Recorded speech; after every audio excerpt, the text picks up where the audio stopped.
میرے مرنے کے بعد سب سے پہلی چیز جو مجھ سے چھین لی جائے گی وہ میرا نام ہوگا. لوگ مجھے میرے نام سے نہیں پکاریں گے بلکہ یہ کہیں گے کہ میت کو قریب لائیں دفنا دیا جائے اس کو.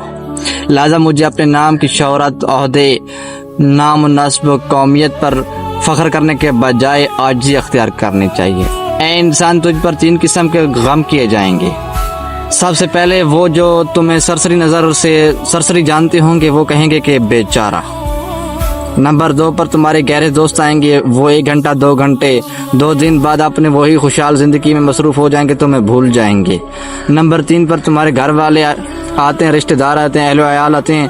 وہ بھی 1 ہفتہ 2 ہفتے 3 ماہ 4 ماہ پھر 2 سال ہو جائیں گے، وہ تمہیں پھر بھول جائیں گے، وہ اپنی پرانی زندگی میں مصروف ہو جائیں گے. تمہاری کہانی دنیا والوں کے لیے ختم ہو جائے گی مگر حقیقت میں تمہاری اصلی کہانی شروع ہو جائے گی. دنیا کا کوئی بھی راستہ ہو، کوئی بھی کونا ہو، کوئی جھونپڑی ہو، کوئی محل ہو، تمام راستے ہی قبرستان کو جاتے ہیں. لہٰذا عاجزی اختیار کریں. حسد، کینہ، تکبر، غرور سب مٹی میں ملا دیں، کچھ چیز نہیں ہے. آپ بھی مٹی ہیں. آپ کی روح پاک ہو، آپ کی زبان سے ہر مسلمان پاک رہے.